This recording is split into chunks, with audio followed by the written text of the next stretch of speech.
What's going on, everybody? Kyrie Thompson back with another episode of First and Foxborough. It's been a minute, but happy to be back with you. And a little bit of news, be back with you for only a little while longer. One of the last episodes of First and Foxborough, because I will be leaving this position, leaving this podcast, and going on to a new job starting next week. So kind of sad. I'm going to miss this show. I'm going to miss this podcast. I'm going to miss putting it out there for all of y'all who listen and download and stream on the free Odyssey app and wherever you get your podcasts. It has been such a great time doing this with and for all of you, and look forward to doing it in another way. And we'll see what form that takes. What other podcasts or where else you might hear me, because you might eventually hear me talking about sports semi-regularly pretty soon. And I mean, I'll be around. I'll be on Twitter. I'm always on Twitter at KD Thompson 5, by the way. Always spewing my football thoughts. So, I mean, you can always hit me up on there. Might do a couple more mock drafts. By the way, my latest mock draft is on weei.com. Go ahead and check that out. I have, spoiler alert, the Patriots taking Darnell Wright. That's my new guy. I think that is my new number one favorite for the Patriots pick is Darnell Wright in the first round. I think that whether it's 14 or small trade back, that just feels like the most logical thing, the best fit that's going to happen. Followed closely by my guy, Zay Flowers. I think that could also happen. But yeah, go ahead and check that out. But I don't want to talk about mock drafts right now. Go ahead and read that later and read my justifications for all those picks. I gotta talk about this Mac Jones, Bill Belichick shopping Mac Jones thing, because dear God, I mean, first of all, look, Mike Florio has, let's go and put a name on it. So he is, put out the report earlier on Tuesday about there being a rift between Mac Jones and Bill Belichick because of what Mac Jones did last year in kind of seeking outside help, from, I think, Alabama, from his old college coaches, in the midst of the turmoil last year where the Patriots being run by Matt Patricia and Joe Judge on offense, because we all know that went really great. That was a wonderful idea. And Bill Belichick is apparently still pissed off about that, according to Florio, according to Tommy Curran of NBC Sports Boston, and Doug Kyed of A to Z Sports has talked about this as well. So it's a mess. Now, then he backs that up, Florio, by saying that the Patriots, and Bill Belichick in particular, has been shopping Mac Jones to other teams, to 4 teams. In fact, I don't have the teams in front of me right now, but I believe 3 of them were the Bucs, the Raiders, and the Commanders were all teams that were floated out there for Mac Jones. Obviously, there was no trade offered because Mac Jones is still here, or at the very least, they didn't give the Patriots what they wanted from that. Mark Daniels of Mass Live has since reached out to a bunch of league sources where they said, hey, that trade request is news to me, and also at least offering something counter about the Bucs, saying that, yeah, they didn't reach out to the Bucs, or at least nothing that I know of. So believe what you want to believe on that, or don't believe what you want to believe. Personally, I'm not going to put a whole lot of stock into it.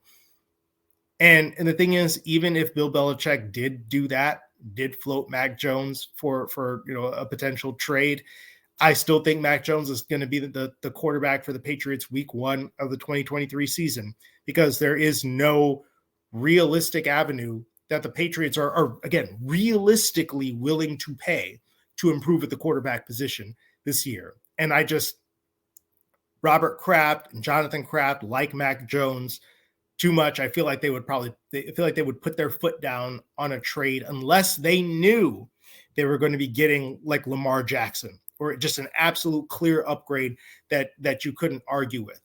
I mean, for example, we can go ahead and trade up for Anthony Richardson, or wait and see if he falls to number 14. To me, that's not it, because as much as I like Anthony Richardson, I love the upside, the talent.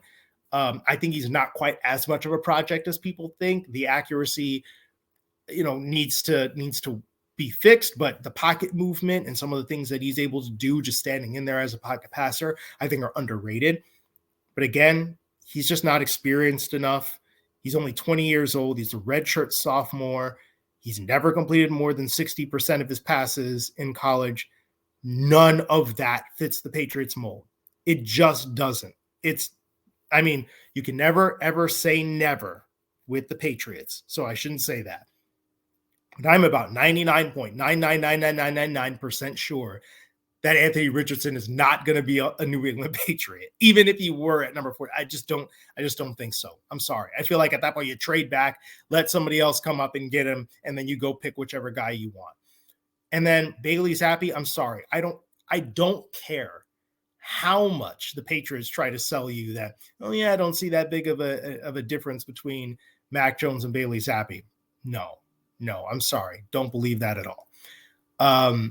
So Mac Jones is probably going to be your starting quarterback, and everything that they have done this offseason to improve the team, from bringing in Bill O'Brien, bringing in Juju Smith-Schuster, Mike Gesicki. Yeah, those things can help another quarterback as well, but specifically, they are going to help Mac Jones a lot. And I feel like this roster is still built to get the most out of Mac Jones in particular. And the Bill O'Brien thing is the biggest addition for him because he's somebody that he has familiar with, somebody who runs a competent offense, somebody who runs an offense that is more akin to what he ran in his first season. So to me, I just can't take it. I can't take it seriously. I'm sorry. I just don't take it seriously that the Patriots are really going to trade Mac Jones. Okay, go ahead and sniff around. And I don't want to really put them in the same sentence like this and pretend that it's exactly the same situation. But Bill Belichick had to ask Tom House at one point, why shouldn't I trade Tom Brady once he was getting older on? The guy is, the reason I bring that up is that he's unsentimental. It's about value.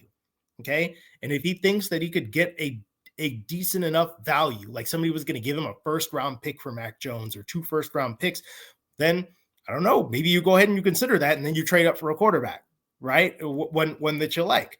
But again, that's just not going to happen. In the same way that DeAndre Hopkins isn't going to be a Patriot, because they're not just going to be able to get him for no draft compensation. And even if DeAndre Hopkins gets cut, he's not going to play for the league minimum to come play for the Patriots, And Lamar Jackson, yeah, I'm sure they would really like Lamar Jackson, but I bet you they don't like him at $230 million fully guaranteed, or even 190 fully guaranteed, or what have you. It's about value. And if Mac Jones is more valuable on this team than he is on another team getting you draft picks, then Mac Jones is going to be here. It's as simple as that. Now, let me get to the other part of this that irritates the hell out of me. If Bill Belichick is really that mad about what Mac Jones did last year in terms of him going to Alabama coaches, he might have even gone to Bill O'Brien, right? And be like, yo, help me out here. Or suggest some things that the coaching staff could do to help me out. Okay, you could say, and I've seen other coaches that I like and respect talk about this, right? That's just not something you do. Okay, keep it in-house. Don't go outside the family for this kind of thing. Like, work it out in-house. But the reason I can't take Bill Belichick's side on that is because it was his fault in the first place for putting this ridiculous situation around Mac Jones and playing around with Mac Jones's career. Look, Mac Jones might not be the guy. I'm not going to have a problem if the Patriots in the end decide that Mac Jones just ain't it, right?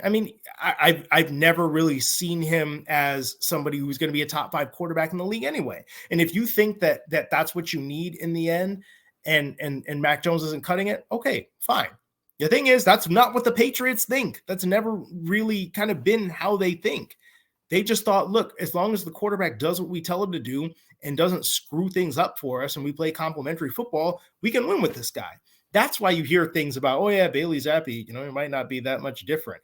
It's not that Bailey Zappi is that good. If Bailey Zappi were to start next year, like if he were to win the starting job, Mac Jones gets traded, Bailey Zappi would be a bottom 10 quarterback in the league. I don't care how much you like the couple of games that he had last year, the 300-yard game, and then he goes out and craps the bed against the Bears, when he had a chance to really play big boy football there. So that's a bottom 10 quarterback in the league if he starts next year. And I mean, Mac Jones was a bottom 10 quarterback in the league this last year, but again, in just an absolutely ridiculous situation where you're asking him to cover up and mask all these deficiencies that you had. Whereas with Bailey Zappi, you changed the offense from what Mac Jones was running to mask the deficiencies and inexperience that Bailey Zappi had, while basically throwing Mac Jones to the wolves. That's on Bill Belichick, man. That's Bill Belichick's fault. And for him to get touchy about it and for him to be pissed off about this breach of decorum and Mac Jones not doing things by the book, yo ass didn't do things by the book. Okay? You didn't do things by the book yourself. And you screwed around with your young quarterback's career. Now you put him in a year 3 situation where he is under the gun. And yeah, I mean, okay, you admitted the mistake. You admitted the mistake. You brought in Bill O'Brien. You gave him some options that are yards after the catch guys, slot guys that can get open, be high volume targets. All those things are good. Okay. And in theory, you're going to make the offensive line a little bit better by getting a tackle on the first 2 days of the draft and see if that guy can go and compete and start at either left or right tackle. But the fact that you did last year in the first place and you put Mac Jones behind the 8 ball, all of this is Bill Belichick's fault. So if he's mad at anybody, he needs to be mad at himself first and foremost for doing that, because we all knew it was going to be a disaster. And maybe there were some of us, myself included, thought, okay, this is not going to be good. Maybe it won't be as abjectly horrible as we are afraid that it might be. At worst, at best it'll be a push, right? No, it was every bit as bad and every bit as dysfunctional as we thought. And expecting Mac Jones to just handle that completely perfectly. It's not like he came into the league in a bad situation like Trevor Lawrence did, where he comes in under Urban Meyer and then you make things better for him. No, he had a great situation his first year, and then you actively chose to make things worse for him. That's not even about talent, right? You could talk about, yeah, Mac Jones isn't that talented. Okay, fine, whatever. Well, then shouldn't you be supporting him instead of screwing around with him and basically be like sink or swim with Matt freaking Patricia as your offensive coordinator? I'm sorry. And the sources that have come out about Mac Jones, like talking about like, oh yeah, there's some maturity issues there and there's blah, blah, blah. He should have handled himself better. It's like, that's like Joe Judge or Matt Patricia, or maybe even Bill Belichick going like this in the media and putting these little things to disparage or tweak Mac Jones and be like, yeah, well, guess what, Mac, you're not all that. You need to show up in year 3 and show me that you're worth all this, or I'm not going to endorse you as a starter and I'm not going to get behind you and all that. Okay, it's one thing if you want to tweak the guy, you want to motivate him, what have you, but this goes beyond that to me. The idea that, we've got to, press Mac Jones's buttons. That last year was beyond that by far. You screwed things up and you screwed your team in the process. So I'm sorry.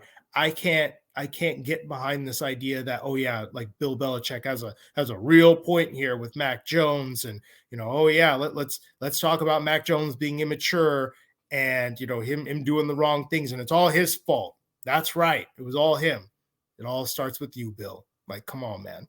That was you. And if it wasn't, and if he didn't believe that was a mistake, then maybe Matt Patricia would still be running this offense. But he's not. Bill O'Brien is. And Matt Patricia's not running the offensive line anymore either. Adrian Clem is. You knew that was the biggest thing that you needed to fix, and you went out and did it. So let's not go ahead and sit up there and have this sniping in the media about Mac Jones coming from y'all's end, okay? Because in the end, that's your fault, okay? Now go ahead and fix it and build that trust back with your quarterback, build the trust back with your team. And for the love of God, I just don't believe everything you hear about, oh yeah, Mac Jones is going to get traded now. I'm sorry. I'm not going to entertain this discussion. I'm just not. If he ends up getting traded, then you know what? I'll go on, freezing cold takes, old takes exposed or whatever, but I'm not playing along with this. I don't believe it. I don't care enough to put any stock into it. That's me. That's my rant. Kyrie Thompson of First and Foxborough. Hope you enjoyed like the penultimate show of me just ranting about this, because I don't know, that was fun. That was kind of therapeutic for me. But you know what? I will be back. There will be a couple more episodes, at least one more of me talking about the upcoming NFL draft, prospects that I like, things going on with the Patriots. And you know what? Even after the show's done, I will not be too far away. Peace out.